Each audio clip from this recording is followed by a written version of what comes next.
Smoking causes cancer, smoking kills. புகைப்பிடித்தல் புற்றுநோயை உண்டாக்கும் மற்றும் உயிரை கொல்லும். Consumption of alcohol is injurious to health.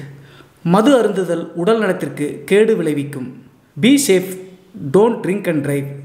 பாதுகாப்பாக இருப்பீர், மது அருந்துவிட்டு வாகனம் ஓட்டாதீர்.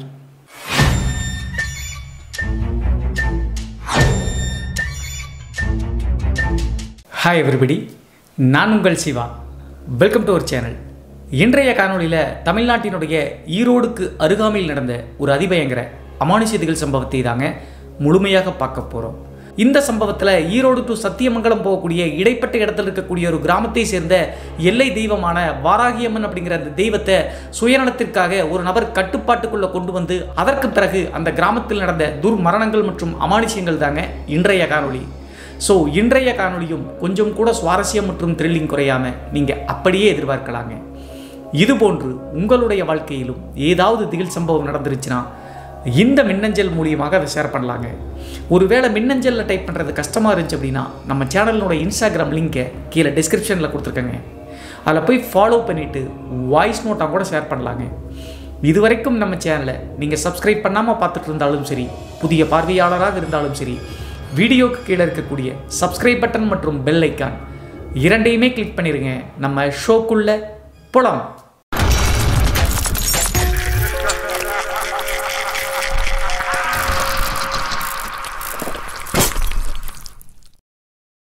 இந்த அமானுஷ்ய சம்பவம் நான் ஏற்கனவே சொன்ன மாதிரி தமிழ்நாட்டினுடைய ஈரோடு டு சத்தியமங்கலம் போகக்கூடிய இடைப்பட்ட இடத்துல 1995 காலகட்டத்தில் நடந்த திகில் சம்பவம் தாங்க இந்த சம்பவம். இந்த சம்பவத்தை நம்மளுக்கு மின்னஞ்சல் மூலியமாக ஷேர் பண்ணது காமேஷ் அப்படிங்கிற நம்ம சேனலினுடைய சப்ஸ்கிரைபருங்க. இந்த நிகழ்வு தற்போது காமேஷ் வச்சுட்டு இருக்கக்கூடிய அந்த கிராமத்தில் 1990 காலகட்டத்தில் நடந்துச்சுங்க. அப்படி என்ன நடந்துச்சு அப்படின்னு சொல்லி பார்த்தா, இந்த காமேஷ் இருக்கக்கூடிய அந்த கிராமத்தை பற்றி சொல்லணும் அப்படின்னா ஈரோடு டு சத்தியமங்கலம் போகக்கூடிய ஒரு இடைப்பட்ட இடத்தில் இருக்கக்கூடிய அழகிய வில்லேஜுங்க. பெரும்பாலும் சத்தியமங்கலம் நியரஸ்ட் அப்படின்னாவே அது ஃபாரஸ்ட் மாதிரி தாங்க இருக்கும். அப்படி இருக்கக்கூடிய அந்த ஃபாரஸ்டினுடைய நடுவில் இருக்கிற மாதிரி தாங்க அந்த கிராமம் அழகிய தோற்றத்தோடு காமிக்குது. அப்படி இருக்கக்கூடிய அந்த கிராமத்தில் கிட்டத்தட்ட ஒரு 450-500 வீடுகள் இருக்குங்க. அது மட்டும் இல்லாமல் இந்த 500 வீடுகளுக்கும் குலதெய்வம் மாதிரி இருக்கக்கூடியது அந்த கிராமத்தினுடைய தெய்வமான வாராகியம்மன் தாங்க. இந்த வாராகியம்மன் அப்படிங்கிற இந்த தெய்வம் இந்த கிராமத்துக்கு எப்படி வந்து அப்படின்னு சொல்லிட்டு அதுவும் ஒரு புல்லரிக்கக்கூடிய அமானுஷ்ய நிகழ்வு தாங்க. சரி, 90 காலகட்டத்தில் என்ன நடக்குது அப்படின்னு சொல்லி பார்த்தா, இந்த வாராகியம்மன் அந்த கிராமத்துக்கு மட்டும் சொந்தம் கிடையாதுங்க. சுற்றி இருக்கக்கூடிய 3 குக்கிராமங்களோடு சேர்த்து மொத்தம் 4 கிராமத்துக்கு இந்த வாராகியம்மன் ஒரே தெய்வம் தாங்க. அது மட்டும் இல்லாமல் வருடா வருடம் இந்த 4 கிராமத்தாரும் சேர்ந்து அந்த வாராகியம்மனுக்கு திருவிழா மிக பிரம்மாண்டமாக எடுப்பாங்க. இந்த கடவுளுக்கு மிக சிறப்பு அம்சம் என்ன அப்படின்னு சொல்லி பார்த்தா, கல்யாணமாகாத கன்னி பெண்கள் போய் வேண்டுதல் வச்சாங்க அப்படின்னா உடனே கல்யாணமாகுங்க. அதே நேரத்தில் குழந்தைகளுக்கு எந்த நோய்வாய்ப்பட்டிருந்தாலும் போய் வேண்டுனாங்க அப்படின்னா உடனே தீர்க்குங்க. அப்படி இருக்கக்கூடிய ஒரு சிறப்பு பெற்ற வாராகியம்மன் தாங்க இந்த அம்மன். இந்த கோவிலினுடைய அமைப்பு பற்றி சொல்லணும் அப்படின்னா, நான் ஏற்கனவே சொன்ன மாதிரி இந்த வில்லேஜே ஒரு மிட் ஃபாரஸ்டினுடைய நடுவில் இருக்கிற மாதிரி தாங்க இருக்குது. அதே நேரத்தில் இந்த வாராகியம்மன் கோயிலும் கிட்டத்தட்ட ஒரு 5 கிலோமீட்டர் சுற்றி ஃபுல்லாக பார்த்தீங்கன்னா ஃபாரஸ்ட் மாதிரி தாங்க இருக்கும். நடுவில் தனிமையாக தாங்க இந்த கோவில் இருக்குது. அது மட்டும் இல்லாமல் இந்த கோவில் ஓப்பன் கோவில் மாதிரி தாங்க இருக்கும். கோவில்லாம் கட்டவே இல்லை, காட்டுக்குள்ளே எப்படி ஓப்பனாக இருக்கும் அந்த மாதிரி தான் இருக்குது. இப்படி இருந்தாலும் கூட அந்த கோவிலுக்கு ஆடை ஆபரணங்கள் தங்கத்தினால நிறைய இருக்குங்க. அது எல்லாமே நன்கொடையாக வந்தது தாங்க. இந்த 4 கிராமத்தார் மட்டும் இல்லாமல் வெளியூர்லேருந்து நல்ல பணவசதி பெற்றவங்க கல்யாண வேண்டுதல் மற்றும் இந்த நோய்வாயிலிருந்து தப்பிப்பதற்காக இங்கே வேண்டி நல்லாச்சு அப்படின்னா நன்கொடை அள்ளி வழங்கியிருக்காங்க. அப்படிப்பட்ட அவ்வளவு நகைகளையும் யார் வச்சிருக்காங்க அப்படின்னு சொல்லி பார்த்தா, இந்த 4 ஊருக்கு சொந்தமாக இருக்கக்கூடிய ஊர் தலைவருடைய குடும்பங்க. அந்த குடும்பத்தார் தான் இந்த வாராகியம்மனுடைய நகைகள் மற்றும் சொத்துக்கள் எல்லாத்தையும் வச்சிருக்காங்க. அதே நேரத்தில் இந்த கோவில் இருக்கக்கூடிய சுற்றி 5 ஏக்கர் பரப்பளவும் இந்த கோவிலுக்கு சொந்தமான இடம் தாங்க. இப்படி இருக்கக்கூடிய அம்சத்தோடு தாங்க அந்த கோவில் விளங்கிட்டு இருக்கு. 1990 காலகட்டத்தில் எப்போதும் போல வருடா வருடம் இந்த வாராகியம்மனுக்கு திருவிழா எடுப்பாங்க இல்லையா, அதே மாதிரி அந்த 4 கிராமத்தாரும் சேர்ந்து திருவிழாவை நல்லபடியாக முடிக்கிறாங்க. திருவிழா முடிச்சு 4 ஊர்க்காரங்களும் சேர்ந்து ஒரு முக்கியமான டிசிஷன் எடுக்கிறாங்க. அது என்ன அப்படின்னு சொல்லி பார்த்தா, இவ்வளவு பவர்ஃபுல்லான காடு, அது மட்டும் இல்லாமல் தங்க நகைகள் நிறைய இருக்குது, 5 ஏக்கர் பரப்பளவு சொத்தெல்லாம் இருக்குது. அதனால் இந்த தெய்வம் காட்டுக்குள்ளே சின்ன கோவில் மாதிரி இருக்கக்கூடாது, பெரிய பிரம்மாண்டமான கோவிலாக கட்டணும் அப்படின்னு சொல்லிட்டு 4 ஊர்க்காரங்களும் சேர்ந்து முடிவெடுக்கிறாங்க. அப்போது அந்த ஊரினுடைய தலைவராக இருக்கக்கூடிய கிருஷ்ணமூர்த்தி அப்படிங்கிறவரும் அதை அக்செப்ட் பண்ணிக்கிறாருங்க. என்ன காரணம் அப்படின்னா, 4 ஊர்க்காரங்களும் சேர்ந்து முடிவெடுத்த காரணத்தினால வேற வழி இல்லாமல் ஒத்துக்கிட்டாருங்க. இப்போ சொல்ல போகிறது ஒரு விளம்பரம் தான். நான் சொல்கிறேன் அப்படிங்கிறதுக்காக இல்லாமல் உங்களுக்கு சொந்த விருப்பம் இருந்து 18 வயதிற்கு மேற்பட்டவர்கள் அப்படின்னா முயற்சி செஞ்சு பாருங்க. நான் உங்ககிட்ட ஒரு விஷயத்தை ஷேர் பண்ண விரும்புகிறேன். சமீபமாக நம்ம கண்ட்ரியினுடைய சுச்சுவேஷன் காரணத்தினால யூடியூபினுடைய சோர்ஸ் ஆஃப் இன்கம் கொஞ்சம் குறைஞ்சிருச்சு. ஸோ ஆல்டர்னேட்டிவாக எதையாவது தேட வேண்டி இருந்துச்சு. அப்பதான் என்னுடைய எக்ஸ்பெக்டேஷனுக்கு அப்பாற்பட்டு உன்னை ஃபோன் பண்ணேன். ரீசெண்டா என்னுடைய பிரைமரி இன்கம் வர்த்தகத்துல இருந்து தான் வருது. சம்மர்ல தான் நான் லேர்னிங்கை ஸ்டார்ட் பண்ணேன். ட்ரேடிங் அப்படின்னா என்ன, அது எப்படி ஒர்க் ஆகுது அப்படின்னு சொல்லிட்டு. லைக் எல்லா பிகினர் மாதிரியும் நான் ஃபர்ஸ்ட் டெபாசிட்ல கம்ப்ளீட்டா லாஸ் ஆனேன். அப்புறம் தான் தருணை நான் மீட் பண்ணேன். அண்ட் சேம் டேவ்ல அவரோட சேர்ந்து 2000 ருபீஸ்ல ஸ்டார்ட் பண்ணி 23,000 மாறிச்சு. அப்புறம் தான் நான் ரியலைஸ் பண்ணேன் ட்ரேடிங்ல இவ்வளவு பெரிய ஹியூஜ் ஆப்பர்ச்சுனிட்டிஸ் ரியலா இருக்கா அப்படின்னு. எனக்கு ட்ரஸ்ட் ஆனதுல இருந்தே நான் தருணோடு மட்டும் தான் ட்ரேட் பண்றேன்.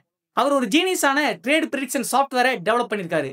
நீங்க ட்ரஸ்ட் பண்ணலாம். நான் செஞ்ச அதே ரிப்பீட் சேம் மிஸ்டேக்ஸை நீங்களும் பண்ணி பணத்தை லாஸ் பண்ணக்கூடிய அந்த கடினமான வழியை செய்யக்கூடாது அப்படின்னு விரும்புறேன். அதனால தான் ஐ வில் ஷோ யூ தருணோட சாஃப்ட்வேர் மூலமா எப்படி ட்ரேட் பண்றது அப்படின்னு சொல்லிட்டு உங்களுக்கு ஷோ பண்றேன். சாஃப்ட்வேர்ல நியூசிலாந்து USD பேரை செலக்ட் பண்ணி ஒரு ப்ரெடிக்ஷனை ரிக்வெஸ்ட் பண்ணேன். அது அப் ட்ரெண்டை ஷோ பண்ணுச்சு. சோ நான் 4000 ருபீஸோட உள்ள என்டர் ஆனேன். அண்ட் பூம், ஆல்ரெடி 7720 ருபீஸ் உள்ள இருந்துச்சு. Let's try again. இப்ப சேம் கரன்சி பேர் தான். சோ திஸ் டைம் 7500 ருபீஸோட சாஃப்ட்வேர் டவுன் ட்ரெண்டை ஷோ பண்ணுது. தென் ஐ ஜஸ்ட் மேட் 30 செகண்ட்ஸ்க்குள்ள 14000 ருபீஸை என்னால அப்சல்யூட்டா சம்பாதிக்க முடிஞ்சு. அண்ட் ஜஸ்ட் லைக் தட் என்னுடைய பேலன்ஸ் இருந்த 14825 ருபீஸையும் வித்ட்ரா பண்ணிட்டேன். ஃப்ரெண்ட்ஸ், ஃபைனலா நம்மளுடைய சப்ஸ்கிரைபருக்கு எக்ஸ்க்ளூசிவா தருண் அவருடைய private trading community and forex market prediction சாஃப்ட்வேரை ஃப்ரீயா ஷேர் பண்ணிருக்காரு. நீங்களும் ட்ரேடிங்ல ஏர்னிங் ஸ்டார்ட் பண்ண விரும்புனீங்க அப்படின்னா don't miss this chance. Just description மற்றும் பின் கமெண்ட் கூடிய லிங்கை ஃபாலோ பண்ணிட்டு தருணுக்கு மெசேஜ் பண்ணிருங்க. ரிமெம்பர் பண்ணிக்கங்க, நீங்க சம்திங் ஏதாவது ஒன்று சேஞ்ச் பண்ணணும் அப்படின்னு விரும்புனீங்க அப்படின்னா கண்டிப்பா இந்த ஆக்ஷன் எடுங்க. எக்ஸாக்ட்லி நான் தருணை ஃபர்ஸ்ட் மீட் பண்ணும்போது என்ன பண்ணணும் அதே மாதிரி. அதற்கு பிறகு ஊர்க்காரங்க எல்லாமே சேர்ந்து கோவிலை கட்டுவதற்கான மும்முரமான வேலைகளை ஸ்டார்ட் பண்ண ஆரம்பிக்கிறாங்க. ஆனால் இதில் தான் அப்போது ஒரு சின்ன சிக்கல் வருதுங்க. என்ன ஆச்சு அப்படின்னு சொல்லி பார்த்தா, ஊர் தலைவராக இருக்கக்கூடிய இந்த கிருஷ்ணமூர்த்தி அப்படிங்கிறவர் இருக்கார் இல்லையா, இவருக்கு அந்த கோவிலை கட்டுவதில் விருப்பமே கிடையாதுங்க. என்ன காரணம் அப்படின்னு சொல்லி பார்த்தா, நான் ஏற்கனவே சொன்ன மாதிரி வாராகி அம்மனுக்கு ஏகப்பட்ட ஆடை ஆபரணங்கள் தங்கத்தால் இருக்கு இல்லையா, அதில் நிறைய நகைகளை எடுத்து செலவு பண்ணிட்டாருங்க. அதே நேரத்தில் இந்த 5 ஏக்கர் பரப்பளவு இருக்கு இல்லையா, இந்த 5 ஏக்கர் பரப்பளவும் இந்த நகைகள் எல்லாமே தனக்கு சொந்தமாகணும் அப்படின்னு சொல்லிட்டு ஒரு வக்கரம் புத்தியோடு இருந்திருக்காரு கிருஷ்ணமூர்த்தி அப்படிங்கிறவர். இதெல்லாம் தெரியாம 4 ஊர் மக்களும் அவரை தலைவராக எடுத்துட்டு எப்படியும் கோவில் கட்டி கொடுப்பாங்க அப்படின்னு சொல்லிட்டு நினைச்சிட்டு இருக்காங்க. இந்த கோவிலினுடைய நிலமான 5 ஏக்கர் வந்து பார்த்தீங்கன்னா இந்த கிருஷ்ணமூர்த்தியினுடைய பரம்பரை சொத்து தாங்க. ஆனா கிருஷ்ணமூர்த்தியினுடைய தாத்தா கிட்டத்தட்ட 2-3 தலைமுறையாக இருக்கக்கூடிய அந்த முன்னோர்கள் என்ன பண்ணிருக்காங்க அப்படின்னா, இந்த வாராகி அம்மனுக்காக இந்த 5 ஏக்கர் பரப்பளவை அவங்களுடைய சொத்துலேருந்து கோவிலுக்காக எழுதி வச்சிட்டாங்க. இப்போது பேரனாக இருக்கக்கூடிய இந்த நபர் வந்து பார்த்தீங்கன்னா அதை திரும்பவும் நம்மளுக்கே வரணும் அப்படின்னு சொல்லிட்டு நினைக்கிறாருங்க. அது மட்டும் இல்லாம நன்கொடையா வந்த அந்த தங்கங்கள் எல்லாத்தையுமே வந்து செலவு பண்ணது மட்டும் இல்லாம மீதம் இருக்கிறதும் நம்மளுக்கே வரணும் அப்படின்னு சொல்லிட்டு அந்த புத்தியோடு இருக்கக்கூடிய காரணத்தால தான் கோவிலை கட்டுவதை எப்படியாவது தடுத்து நிறுத்தணும் அப்படின்னு சொல்லிட்டு முடிவெடுக்கிறாருங்க. சரி, நீங்க எல்லாம் கேட்கலாம், அந்த 4 ஊர்க்காரங்க இதுவரைக்கும் கிருஷ்ணமூர்த்தி வந்து பார்த்தீங்கன்னா நகைகளை திருடி எடுத்துட்டு போனது தெரியலையா அப்படின்னு சொல்லி கேட்டா தெரியாதுங்க. என்ன காரணம் அப்படின்னா, வருடா வருடம் திருவிழாவுக்கு மட்டும்தான் ஊர் தலைவருடைய வீட்டிலிருந்து அந்த வாராகி அம்மனுக்கு தேவையான தங்க நகைகள் இங்க வருங்க. அலங்கரிச்சு முடிச்ச உடனே மறுபடியும் ஊர் தலைவருடைய வீட்டுக்கே போயிருங்க. அப்போது இந்த கிருஷ்ணமூர்த்தி அப்படிங்கிற இந்த நபர் என்ன பண்ணிருக்காரு அப்படின்னா, தன்னுடைய பதவி மற்றும் இன்ஃப்ளூயன்ஸை பயன்படுத்தி ஓரளவுக்கு தங்க நகைகள் போட்டா போதும் அப்படின்னு சொல்லிட்டு ஊர்க்காரங்க கிட்ட சொல்லி சமாளிச்சிட்டாருங்க. ஏற்கனவே இவர் திருடி செலவு பண்ண நகையெல்லாம் காமிக்காம அது ஓரமா இருக்கட்டும்பா, இது மட்டும் போதும் அப்படின்னு சொல்லிட்டு சொல்லியிருக்காங்க. சரி, ஊர் தலைவருடைய மகனாச்சே, இந்த கோவிலுக்கு வந்து இடத்தையே நன்கொடையா கொடுத்த பரம்பரையாச்சே அப்படின்னு சொல்லிட்டு அதை கேட்காம விட்டுட்டாங்க. ஆனா இப்படி ஒரு செயலை செஞ்சிருப்பார் அப்படின்னு சொல்லிட்டு ஊர் மக்களுக்கு தெரியவே இல்லைங்க. இந்த டைம்ல தான் கோவில் வேலையை மும்முரமா அந்த கிராமத்தார் ஆரம்பிக்கும் போது அவங்களுடைய தலையில இடி வந்து விழுந்த மாதிரி ஒரு பெரிய ஷாக்குங்க. என்ன நடச்சு அப்படி சொல்லி பார்த்தா, அந்த 4 ஊர்ல இருக்கக்கூடிய வயசு பெண்கள்ங்க திடீர்னு துர்மரணம் அடைகிறாங்க. அது மட்டும் இல்லாம பிறந்த குழந்தைகள் முதல் கொண்டு 5 வயது குழந்தைகள் வரைக்குங்க காரணமே இல்லாம நிறைய நோய்வாய்ப்பட்டு இறக்க ஆரம்பிச்சாங்க. மருத்துவமனையில் எடுத்து போய் செக் பண்ணி பார்த்தா நல்லாதான் இருக்காங்க அப்படின்னு சொல்றாங்க. ஆனா அன்எக்ஸ்பெக்டடா குழந்தைகள் இறந்து போயிருக்காங்க. அதே நேரத்தில் இந்த வயது பெண்களும் திடீர்னு தூக்குமாட்டி இறந்து போயிடுறாங்க, கிணத்துல பூச்சி இறந்து போயிடுறாங்க. இந்த மாதிரி நடந்துகிட்டே இருக்குங்க அந்த 4 ஊர்லையுமே. இதை பார்த்த ஊர் மக்களுக்கு ஒன்றும் புரியலிங்க. கோவில் கட்டலாம் அப்படின்னு சொல்லிட்டு அந்த பேச்சு ஆரம்பிச்சிருந்து திடீர்னு இப்படி நடக்குதே அப்படின்னு சொல்லிட்டு அந்த டைம்ல திக்குமுக்காடை போயிட்டாங்க இந்த 4 ஊர்க்காரர்களும். அந்த மரணங்களை எல்லாம் பார்த்து அதுல ரொம்ப கஷ்டத்தில் இருந்த காரணத்தினால கோவில் வேலையை எடுப்பதற்கு முன்னெடுக்கவே இல்லைங்க. சரி, இந்த வாராகி அம்மன் இந்த ஊருக்கு எப்போது வந்துச்சு அப்படின்னு சொல்லி பார்த்தா அதுவும் ஒரு பெரிய வரலாறுங்க. என்ன நடச்சு அப்படின்னு சொல்லி பார்த்தா, நான் ஏற்கனவே சொன்ன மாதிரி கிருஷ்ணமூர்த்தியினுடைய தாத்தன்கள்ங்க கிட்டத்தட்ட 3 தலைமுறைக்கு முன்னாடி இருந்தவங்க. அப்போது ஆங்கிலேயர் காலத்துக்கு முன்னாடியே அப்படின்னு சொல்லி சொல்லலாங்க. இந்த கிருஷ்ணமூர்த்தியினுடைய பரம்பரை தான் அந்த சுற்றி இருக்கக்கூடிய ஏரியாக்களை ஆண்டுட்டு இருந்தாங்க, ஜமீன் மாதிரின்னு வச்சுக்கோங்களேன். அப்படி இருக்கும்போது இந்த 4 கிராமம் இப்போ இருக்கு இல்லையா, அந்த கிராமத்தில் இப்போது எப்படி நடக்குதோ அதே மாதிரி கிட்டத்தட்ட 40-50 காலகட்டத்தில்னு வச்சுக்கோங்களேன் நிறைய வயது பெண்கள் மற்றும் குழந்தைகள் வந்து பார்த்தீங்கன்னா திடீர்னு இறந்து போயிட்டு இருந்தாங்க. இதெல்லாம் பார்த்து தாங்கிக் கொள்ள முடியாத கிராம மக்கள் கடைசியாக ஜமீன்தார் முன்னிலையில், அதாவது கிருஷ்ணமூர்த்தியினுடைய முன்னோர்கள் கிட்ட வந்து முறையிட்டு இருக்காங்க. இப்படி கன்னி பெண்கள் இறந்து போயிடுறாங்க. திருமணம் அப்படி சொல்லிட்டு பேச்சு எடுத்தாவே அந்த பெண் ஏதாவது ஒரு காரணத்தை வச்சு இறந்து போயிடுறா, என்னன்னே தெரியல. அதே நேரத்தில் குழந்தைகள் வந்து பார்த்தீங்கன்னா முக்கியமாக தலைச்சான் பிள்ளைகள் நிறைய உயிரை விட்டு இறந்து போயிடுறாங்க, என்ன காரணம்னு கண்டுபிடிக்க முடியல அப்படின்னு சொல்லிட்டு கிருஷ்ணமூர்த்தியினுடைய தாத்தா கிட்ட வந்து முறையிடுறாங்க. அதற்கு பிறகு இதையெல்லாம் யோசிச்ச ஜமீன்தார் என்ன பண்ணுறாரு அப்படின்னு சொல்லி பார்த்தா, இந்த 4 கிராமத்திற்கும் இவர் தான் தலைவர் மாதிரிங்க, இவர் தான் ஆண்டு கரெக்டாக வழி நடத்தி கொண்டு வரணும். என்னடா பண்ணுறது, நம்முடைய மக்கள் வந்து இப்படி கஷ்டப்படுறாங்களே அப்படின்னு சொல்லிட்டு யோசிக்க ஆரம்பிக்கிறாருங்க. அந்த டைமில் கடைசியாக இந்த ஜமீன்தார்கள் மற்றும் 4 ஊர்க்காரங்களும் சேர்ந்து ஒரு முக்கியமான டிசிஷன் எடுக்கிறாங்க. அது என்ன அப்படி சொல்லி பார்த்தா, ஈரோடு டு சத்தியமங்கலம் போகக்கூடிய அந்த காட்டு பகுதியில் ஒரு சித்தர் ஆன்மீக முறையில் தியானம் பண்ணிட்டு இருக்காரு. அவர்கிட்ட போனோம் அப்படின்னா இதற்கான தீர்வு கிடைக்கும் அப்படின்னு சொல்லிட்டு தகவல் வருதுங்க. அதை கேட்ட உடனே ஜமீன்தார் கொஞ்சம் கூட யோசிக்காம ஒரு 10 பேர் சேர்ந்து நேராக வந்து பார்த்தீங்கன்னா அந்த சித்தரை தேடி அந்த காட்டுக்குள்ளே போகிறாங்க. கடைசியாக ஒரு வழியாக அந்த சித்தரை போய் கண்டுபிடிச்சிடுறாங்க. பெரும்பாலும் சித்தர்கள் அப்படிங்கிறவங்க நம்ம போய் கேள்வி கேட்ட உடனே அதற்கான பதில் சொல்ல மாட்டாங்க. அதே நேரத்தில் அவர்கள் ஏதாவது சொன்னாலும் கூட நம்மளுக்கு புரியாதுங்க. சித்தர் வாக்கு சித்து வாக்குன்னு சொல்லுவாங்க. அது என்ன அப்படின்னு சொல்லி பார்த்தா, அவங்க சொல்லக்கூடிய வார்த்தை வந்து பார்த்தீங்கன்னா நம்மளுக்கு புரியவே புரியாதுங்க. அதை தேடி அதற்கான மர்மம் முடிச்ச விளக்கறதுக்குள்ள போதும் ஆயிரும். அப்படி இருக்கக்கூடிய அந்த சித்தர்கிட்ட இந்த ஊர்க்காரங்க மற்றும் ஜமீன்தார் போய் நின்று வேண்டும் போது எந்தவித பதிலும் சொல்லாமல் அந்த தியானத்தில் தொடர்ந்து ஈடுபட்டு இருக்காருங்க. சரி, எத்தனை நாளாலும் இந்த சித்தர்கிட்ட இருந்து பதில் கேட்காம நம்ம போகக்கூடாது அப்படின்னு சொல்லிட்டு அந்த காட்டுக்குள்ளேயே டெண்டு மாதிரி போட்டு தங்க ஆரம்பிச்சாங்க. கிட்டத்தட்ட 2 நாள் ஆகுதுங்க. அந்த சித்தர் எந்தவித பதிலும் சொல்ல. ஆனால் எந்த பதிலும் சொல்லினாலும் கூட இவங்க போனதற்கு பின்னாடி அந்த சித்தர் வித்தியாசமான விஷயங்களை செய்ய ஆரம்பிச்சாருங்க. அது என்ன அப்படி சொல்லி பார்த்தா, தியானம் இருக்கக்கூடிய அந்த டைமை தவிர மற்ற நேரங்கள் என்ன பண்ணியிருக்காரு அப்படின்னு சொல்லி பார்த்தா, ஒரு கல் எடுத்து ஏதோ உளியை வச்சு செதுக்கிட்டே இருந்திருக்காருங்க. இதை யதார்த்தமாக அந்த ஊர் ஜமீன்தாரும் ஊர் மக்களும் பார்த்துட்டு இருக்காங்க. அதற்கு பிறகு சரி என்னதான் பண்றாரு அப்படின்னு சொல்லிட்டு வெயிட் பண்ணி காத்துட்டு இருக்காங்க. 2 நாள் ஆகி 2வது நாள் இரவு என்ன பண்றாங்க அப்படின்னு சொல்லி பார்த்தா, அந்த சித்தர் தியானத்தை எல்லாம் முடிச்சு அவருடைய கொட்டகை மாதிரி இருக்கக்கூடிய அந்த இடத்துல போய் அந்த சிலையை வந்து பார்த்தீங்கன்னா ஓரளவுக்கு வடிவம் கொண்டு வந்துட்டாருங்க. வடிவம் கொண்டு வந்து அந்த குடிசைக்குள்ள வச்சுட்டு படுத்து தூங்கிட்டு இருக்காருங்க. அவர் போய் படுத்து தூங்கும் போது அந்த ஜமீன்தார் மற்றும் ஊர் மக்கள் எல்லாருமே எட்டி பார்க்குறாங்க. சரி, நம்மளை கூப்பிட்டு ஏதாவது பதில் சொல்வாரா அப்படின்னு சொல்லிட்டு இவங்களை அப்படியே நேருக்கு நேர் பார்த்துட்டு எந்தவித பதிலும் சொல்லாமல் அந்த சிலைக்கு பக்கத்தில் படுத்துட்டாருங்க. அதற்கடுத்து சரி காலையில் பார்த்துக்கலாம்னு சொல்லிட்டு எல்லாரும் போய் அவங்களுடைய கொட்டகையில் படுத்து தூங்குறாங்க. மிட் நைட் ஒரு 1 மணி 1:30 மணி தோராயமாக இருக்குங்க. அப்போது இயற்கை உபாதை காரணத்தினால இந்த ஜமீன்தார் என்ன பண்ணுறாரு அப்படின்னு சொல்லி பார்த்தா, எந்திரிச்சு வெளியே வந்து போயிட்டு வரலாம்னு சொல்லிட்டு எந்திரிச்சு வெளியே வர்றாருங்க. கொட்டகையை விட்டு வெளியே வந்த உடனே அந்த ஜமீன்தாருக்கு ஒரு பெரிய ஷாக்ங்க. என்ன ஆச்சு அப்படின்னு சொல்லி பார்த்தா, இந்த சித்தரனுடைய கொட்டகை இருக்கு இல்லையா, அந்த கொட்டகைக்கு பக்கத்தில் வந்து பார்த்தீங்கன்னா ஒரு அழகான பெண்மணிங்க காட்டுக்குள் இருந்து அப்படியே நடந்து வர்றாங்க. அது மட்டும் இல்லாமல் அந்த பெண்மணி நடந்து வர்றப்ப இந்த ஜமீன்தார் ஒளிஞ்சிருந்து யார் அப்படி சொல்லிட்டு பார்க்குறாருங்க. சித்தர்கள் பெரும்பாலும் முற்றும் துறந்த முனிவர்கள் மாதிரி தாங்க. பெண்ணாசை பொன்னாசை எதுவுமே இருக்காதுங்க. அப்படி இருக்கும்போது ஒரு அழகான பெண்மணி சித்தரனுடைய கொட்டகையை நோக்கி நடந்து வர்றாங்களே இப்படி சொல்லிட்டு நல்லவரா கெட்டவரா பார்க்கலாம்னு சொல்லிட்டு ஜமீன்தார் ஒளிஞ்சிருந்து பார்க்குறாருங்க. அந்த டைமில் தான் இந்த ஜமீன்தாருக்கு ஒரு பெரிய ஷாக்குங்க. அந்த காட்டுக்குள் இருந்து நேராக சித்தரனுடைய கொட்டகைக்கு பக்கத்தில் நெருங்கி வந்த உடனே தீப்பந்தங்கள் 2 ஏற்றி வச்சிருக்காங்க வெளிச்சத்துக்காக. அந்த தீப்பந்த வெளிச்சத்தில் அந்த பெண்மணியுடைய உருவத்தை பார்த்து மறந்து போயிட்டாருங்க இந்த ஜமீன்தார்.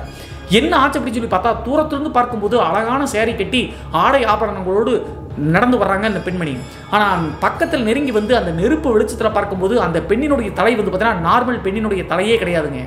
என்ன நடச்சு அப்படி சொல்லி பார்த்தா, பன்றியினுடைய முகம் வந்து பார்த்தீங்கன்னா விகாரமாக இருக்கும் இல்லையா, அந்த மாதிரி அந்த பெண்ணினுடைய தலை பன்றியினுடைய முகத்தோடு இருக்குங்க. உங்களுக்கெல்லாம் தெரியும், வாராகியம்மன் அப்படின்னா அழகான பெண்ணினுடைய உடல் தோற்றம் தலை மற்றும் பன்றியினுடைய முகத்தோட்டத்தில் இருக்கும். அதே மாதிரி தாங்க அந்த பெண்ணினுடைய உருவம் இருந்திருக்கு. அப்போது அந்த பெண்மணி மாதிரி இருக்கக்கூடிய அந்த வாராகியம்மன் உருவம் வந்து பார்த்தீங்கன்னா சித்தரனுடைய கொட்டைக்குள்ளே போகுதுங்க.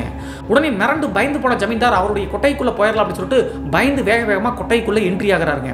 கொட்டகையை வந்து விலைக்கு உள்ளே போய் பார்க்கும்போது மறுபடியும் ஒரு ஷாக் தாங்க.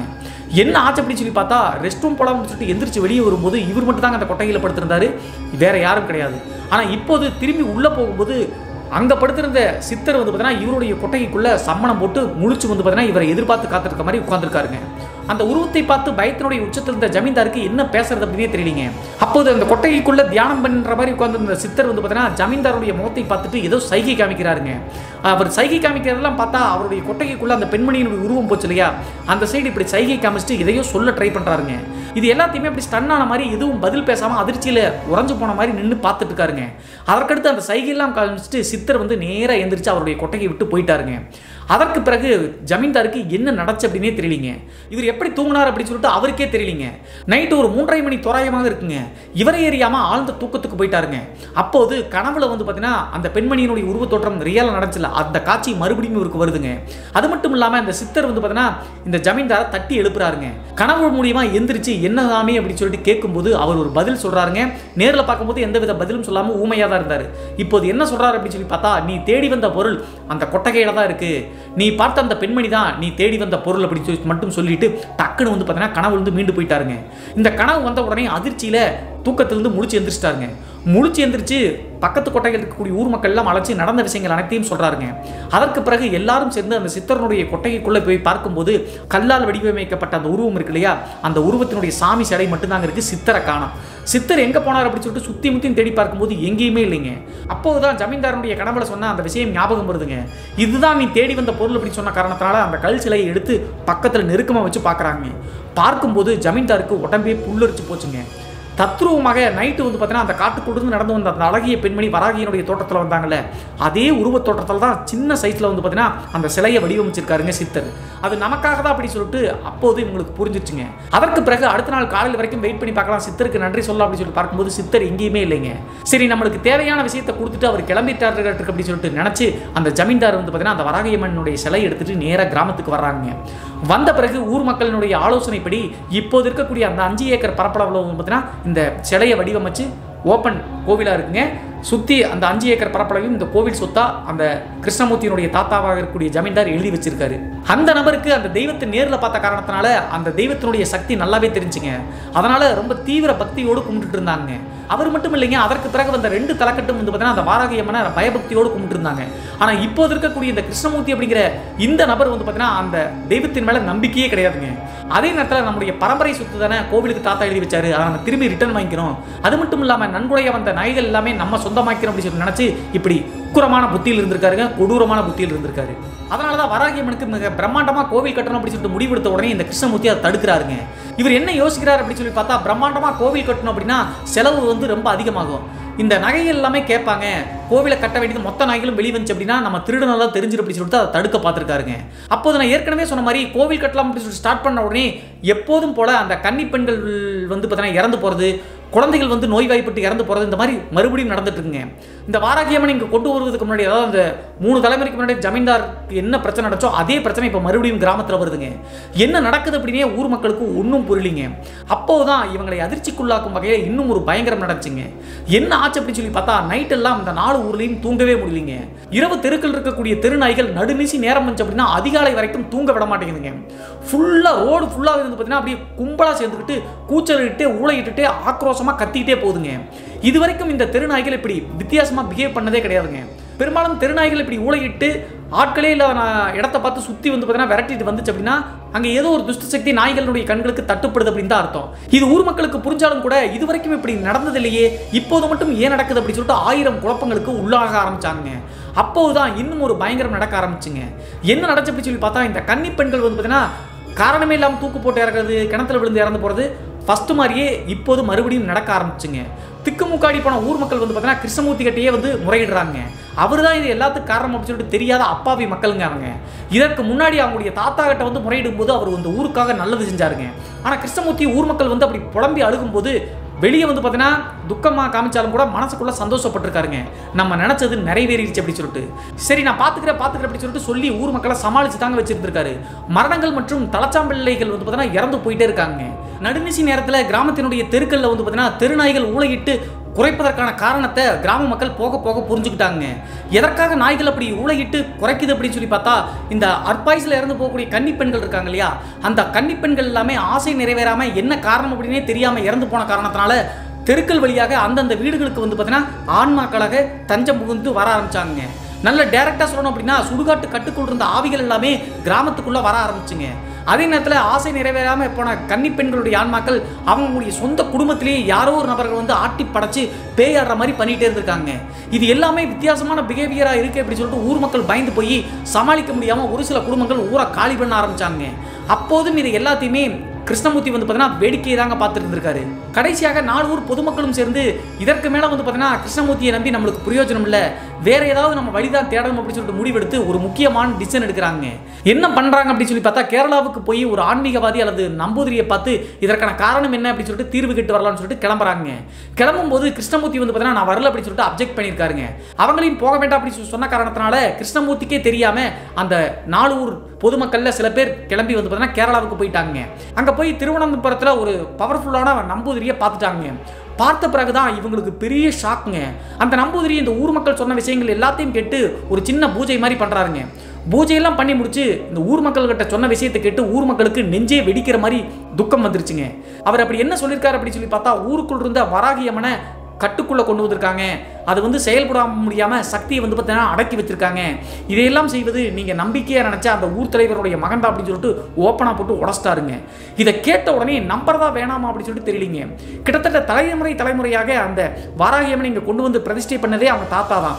இந்த 5 ஏக்கர் பரப்பளவை எழுதி கொடுத்ததும் அவங்க தாத்தா தான். ஆனா இப்போது பேரனாக இருக்கக்கூடிய கிருஷ்ணமூர்த்தி இதை ஏன் செய்யறாரு அப்படின்னு சொல்லிட்டு நம்பூதிரி சொல்வதை நம்பவே முடியுங்க.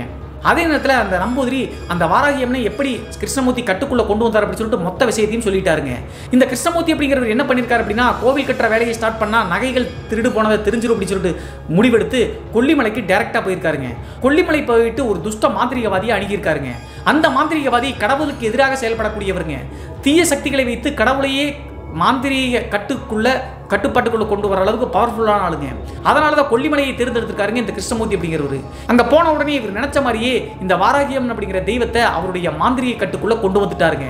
கிருஷ்ணமூர்த்தியினுடைய தாத்தா இந்த வாராகியம்மன் இங்க கொண்டு வந்ததற்கான முக்கிய காரணம், அப்போது வந்து பார்த்தீங்கன்னா கன்னி பெண்கள் மற்றும் தலச்சாம்பிள்ளைகள் வந்து பார்த்தீங்கன்னா நோய்வாய்ப்பட்டு இறந்து போயிட்டு இருந்தாங்க. கன்னி பெண்கள் திடீர்னு மரணங்கள் ஏற்பட்டுச்சு. ஸோ அதனால தான் அந்த சித்தர்கிட்ட போய் அந்த வாராகியம்மனை கொண்டு வந்து இந்த விஷயங்கள்லாம் செஞ்சு முடிச்சாருங்க. இப்போது கிருஷ்ணமூர்த்தி சொன்னதற்காக கொல்லிமலை மாந்திரிகவாதி வாராகியம்மனுக்கு கட்டுப்பட்ட காரணத்தினால மறுபடியும் வந்து பார்த்தீங்கன்னா அந்த கன்னி பெண்களுடைய மரணங்கள் மற்றும் தலச்சாம்பிள்ளையினுடைய நோய்வாய்ப்படுறது விஷயங்கள் ஸ்டார்ட் பண்ண ஆரம்பிச்சிருக்குங்க. இதில் ஒரு சின்ன விஷயத்தை சொல்ல மறந்துட்டேங்க. கிருஷ்ணமூர்த்தியினுடைய தாத்தா அந்த வாராகியம்மன் கடவுளை கொண்டு வரும்போது கன்னி பெண்கள் மற்றும் குழந்தைகளை இறந்து போயிருந்தாங்கல்ல, அப்போது அது ஏன் நடந்துச்சு அப்படின்னு சொல்லி பார்த்தா, இந்த 4 கிராமங்களையும் வந்து பார்த்தீங்கன்னா அந்த பிரிட்டிஷ் காலத்துக்கு முன்னாடி கிருஷ்ணமூர்த்தியினுடைய தாத்தா ஆண்டுட்டு இருக்கும்போது 3 முக்கிய மாந்திரிகவாதிகள்ங்க, அவங்க நரபலி மற்றும் தலச்சாம்பிள்ளையினுடைய மண்டையோடுகளுக்காக தேர்ந்தெடுத்த கிராமம் தாங்க இந்த 4 கிராமமும். அப்போது வந்து பார்த்தீங்கன்னா இந்த வாராகியம்மன் கிடையாது. ஸோ இந்த 4 கிராமத்தையும் தன்னுடைய கட்டுப்பாட்டுக்குள்ள கொண்டு வரணும் அப்படின்னு சொல்லிட்டு நினைச்ச அந்த மாந்திரிகவாதிகள் சுடுகாட்டு சாம்பல் எடுத்து 4 கிராமத்தை சுற்றியும் வந்து பார்த்தீங்கன்னா தூவி விட்டு கண்ட்ரோலில் கொண்டு வந்திருக்காங்க. அந்த காரணத்தினால தான் அப்போது கன்னி பெண்களுடைய திடீர் மரணங்கள், தலச்சாம்பிள்ளைக்கு வந்து நோய்வாய்ப்பட்டு இறப்பது எல்லாமே நடந்திருக்குங்க. எதற்காக கன்னி பெண்கள் மற்றும் தலச்சாம்பிள்ளைகள் மட்டும் இறக்குறாங்க அப்படின்னு சொல்லி பார்த்தா, அப்போது வந்து பார்த்தீங்கன்னா அந்த 3 மாந்திரிகவாதிகளும் நரபலிக்கு வந்து பார்த்தீங்கன்னா கன்னி பெண்கள் தான் தேவை, அதே நேரத்தில் மண்டையோட்டுக்கு வந்து தலச்சாம்பலை தான் தேவை. ஸோ அதனால தான் அந்த சுடுகாட்டு சாம்பலை தெளிச்சு விட்டு 4 ஊரையும் கட்டுக்குள்ளே கொண்டு வந்திருக்காங்க. கடைசியாக எப்படியோ கஷ்டப்பட்டு கிருஷ்ணமூர்த்தியினுடைய தாத்தா வந்து அந்த சித்தர்கிட்ட போய் தான் அந்த வாராகியம்மனை கொண்டு வந்து அந்த மொத்த தீய சக்திகளையும் அழிச்சிருக்காருங்க வாராகியம்மனுடைய சக்தியை வச்சு. ஆனால் இப்போது மறுபடியும் கிருஷ்ணமூர்த்தி அதே தவறை செஞ்சுட்டாருங்க. வாராகியம்மனை கொல்லிமலை மாந்திரிகவாதி மூலியமாக கட்டுப்போட்ட காரணத்தினால ஃபர்ஸ்ட் என்ன நடந்துச்சோ அதே மாதிரி இப்போதும் நடக்க ஆரம்பிச்சுங்க.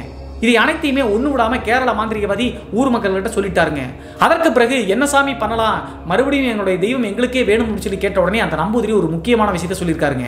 இதை வந்து ஊர் தலைவராக கூடிய கிருஷ்ணமூர்த்தி கிட்ட நீங்கள் போய் காமிச்சிக்க வேண்டாம், நீங்கள் இங்கிருந்து ஊருக்கு போகிறதுக்கு முன்னாடி வந்து பார்த்தீங்கன்னா கலசங்கள் 18 கலசங்களை ரெடி பண்ணுங்க. ஏன்னா நிறைய பேர் போயிருக்காங்க, கிட்டத்தட்ட 20க்கும் மேற்பட்ட நபர்கள். ஆளுக்கு ஒரு முக்கியமான புனித ஸ்தலங்களுக்கு போங்க, 18 முக்கிய புனித ஸ்தலங்களுக்கு. அங்கே போய் புனித தண்ணீரை கொண்டு வந்து நேராக வந்து பார்த்தீங்கன்னா ஊருக்குள்ளே போய் இறங்குங்க. கிருஷ்ணமூர்த்தி தடுத்தாலும் கூட அந்த வாராகியம்மனாக இருக்கக்கூடிய மூலவர் சிலைக்கு வந்து பார்த்தீங்கன்னா அந்த 18 புண்ணிய தீர்த்தங்களை ஊற்றி வந்து அபிஷேக பூஜை பண்ணிட்டீங்க அப்படின்னா மறுபடியும் சக்தி வந்துடும். அதற்கடுத்து அந்த வாராகியம்மன் பார்த்துக்கோ அப்படின்னு சொல்லிட்டு அந்த நம்பூதிரி வந்து பார்த்தீங்கன்னா இந்த நபர்களுக்கு சொல்லியிருக்காங்க. அவர் சொன்ன மாதிரியே ஊர் மக்கள் வந்து பார்த்தீங்கன்னா ஊருக்கு நேரடியாக போகாமல் 20 பேரில் 18 இடங்களுக்கு தனித்தனியாக பிரிஞ்சு வந்து பார்த்தீங்கன்னா கலசங்களை எடுத்துக்கிட்டு புனித தண்ணீர் எடுத்துகிட்டு நேராக ஊருக்கு போகிறாங்க. கடைசியாக ஊரை சேர்ந்த உடனே கோவிலுக்கு போயிட்டு அந்த புண்ணிய தீர்த்தங்களை ஊற்ற பார்த்துருக்காங்க. கிருஷ்ணமூர்த்தி அதையெல்லாம் நேரில் பார்த்துக்கிட்டு அதை தடுக்கலிங்க இவங்க நினச்ச மாதிரி. என்ன காரணம் அப்படின்னா, கிருஷ்ணமூர்த்தி நினச்சது கொல்லிமலை மாந்திரிகவாதிக்கு மேலே இவங்க புண்ணிய தீர்த்தம்லாம் ஊற்றி ஒன்றும் பண்ண முடியாது அப்படின்னு சொல்லிட்டு நினச்சிட்டாருங்க. அதனால் வேடிக்கை பார்த்து தாங்க இருக்காரு கூட்டத்தோடு கூட்டமாக. ஸோ அந்த டைமில் அந்த 18 புண்ணிய தீர்த்தங்களையும் அந்த வாராகியம்மனுடைய சிலையில் ஒவ்வொன்றா ஊற்றி அபிஷேக பூஜை ஸ்டார்ட் ஆக ஆரம்பிக்குதுங்க. கடைசியாக அந்த 18வது புண்ணிய தீர்த்தத்தை ஊற்றின உடனே தாங்க அந்த சிரிச்சுக்கிட்டு ஏளனமாக பார்த்து இந்த கிருஷ்ணமூர்த்தி கூட்டத்துக்குள்ள தான் நின்று இருந்தாரு. திடீர்னு வந்து பார்த்தீங்கன்னா அப்படியே நெஞ்சை பிடிச்சிட்டு அப்படியே கொபக்குன்னு ரத்தம் வருதுங்க. அப்போது ஊர் மக்கள் எல்லாருமே பார்த்துட்டு பாதி பேர் ஓடி போய் இந்த விஷயம் தெரியாதவங்க கிருஷ்ணமூர்த்தியை காப்பாற்ற பார்க்குறாங்க. விஷயம் தெரிஞ்சது 20 பேரும் என்ன பண்ணுறாங்க அப்படின்னு சொல்லி பார்த்தா அதையெல்லாம் கண்டுக்காம தொடர்ந்து அந்த அபிஷேக பூஜையை பண்ணி முடிச்சு கடைசியாக வந்து பார்த்தீங்கன்னா அந்த சக்தியை கொண்டு வந்த பிறகுதான் ஊர் மக்கள் எல்லாத்துக்கிட்டையும் சொல்ல ஆரம்பிக்கிறாங்க, இவன் நல்லவன் கிடையாது, பெரிய துரோகம் பண்ணியிருக்கான், இவனுடைய சுயநலத்திற்காக வாராகி அம்மனையே மந்திர கட்டுக்குள்ள கொண்டு வந்த காரணத்தினால தான் இத்தனை கன்னி பெண்கள் இறந்து போயிருக்காங்க, தலைச்சாம்பிள்ளைகளுக்கு வந்து பார்த்தீங்கன்னா நோய்வாய்ப்பட்டு இறந்து போயிருக்காங்க, இவன் சாகட்டும் அப்படி சொல்லியிருக்காங்க. அப்போது கிருஷ்ணமூர்த்தியை காப்பாற்றலாம்னு சொல்லிட்டு ஊர் மக்கள் எல்லாமே விலகி போயிட்டாங்க. அந்த கோவிலுக்கு முன்னாடியே கிருஷ்ணமூர்த்தி அப்படியே ரத்தத்தை கக்கிட்டே வந்து பார்த்தீங்கன்னா கண்ணை முழிச்சுக்கிட்டே வெறிக்க உயிரை விட்டாருங்க. இவ்வளவு பெரிய கொடூரத்தை பண்ண காரணத்தினால தான் அந்த வாராகி அம்மன் திரும்ப சக்தியை எடுத்து வந்த உடனே முதல்ல வந்து பார்த்தீங்கன்னா கிருஷ்ணமூர்த்தியை போட்டு தெரிச்சுங்க. இந்த சம்பவம் 1990 to 95 காலகட்டத்தில் நடந்தது பிரதர். எந்த டைம் அப்படின்னு சொல்லிட்டு சரியா தெரியல. இந்த நிகழ்வு இப்போது நினைச்சாலும் அந்த கோவிலுக்கு போகும்போதெல்லாம் ஊர் மக்களுக்கு உடம்பெல்லாம் புல்லரிக்கும் அப்படின்னு சொல்லிட்டு சொல்லி முடிச்சாருங்க. இந்த சம்பவத்தை அனுப்பின காமேஷ் அப்படிங்கிற நபருக்கு நன்றி சொல்லிட்டு இன்றைய காணொலியை இதோடு முடிச்சுக்கலாங்க. ஃப்ரெண்ட்ஸ், இன்னொரு டைம் நான் ரிமைண்ட் பண்றேன், ரைட் நவ் நீங்க ஒவ்வொருவரும் தருணுடைய பிரைவேட் டீம்ல சேர்ந்து பிரிடிக்ஷன் சாஃப்ட்வேரை ஃப்ரீயா பெறலாம். அவருடைய ஹெல்ப்போடு ட்ரேடிங்ல ரியல் மணியை பெறுவது எப்படி அப்படின்னு சொல்லிட்டு நீங்க லேர்ன் பண்ணிக்கலாம். ரிமெம்பர், ட்ரேடிங்ல ரைட் பர்சனை நீங்க ட்ரஸ்ட் பண்ணுவது ரொம்ப முக்கியம். தருணோடு இன்னைக்கே ஸ்டார்ட் பண்ணுங்க. டிஸ்கிரிப்ஷன் மற்றும் பின் கமெண்ட்ல லிங்க் இருக்கு. இப்பவே போயிட்டு அவருடைய சேனலுக்கு சப்ஸ்கிரைப் பண்ணி தருணுக்கு டைரக்டா மெசேஜ் பண்ணுங்க, I want to join the டீம்னு. Good luck. இன்றைய காணொலி பற்றிய உங்களுடைய கருத்து என்ன அப்படி சொல்லிட்டு மறக்காம கமெண்ட் பாக்ஸ்ல கமெண்ட் பண்ணுங்க. இது போன்று உங்களுடைய வாழ்க்கையிலும் ஏதாவது திகில் சம்பவம் நடந்துருச்சுன்னா இந்த மின்னஞ்சல் மூலியமாக அதை ஷேர் பண்ணலாங்க. ஒருவேளை மின்னஞ்சலில் டைப் பண்ணுறது கஷ்டமாக இருந்துச்சு அப்படின்னா நம்ம சேனலோட இன்ஸ்டாகிராம் லிங்கை கீழே டிஸ்கிரிப்ஷனில் கொடுத்துருக்கேங்க. அதில் போய் ஃபாலோ பண்ணிவிட்டு வாய்ஸ் நோட்டாக கூட ஷேர் பண்ணலாங்க. மீண்டும் ஒரு த்ரில்லிங்கான அமானுஷ் எபிசோடுடன் உங்களை சந்திக்கும் வரை நான் உங்கள் சிவா.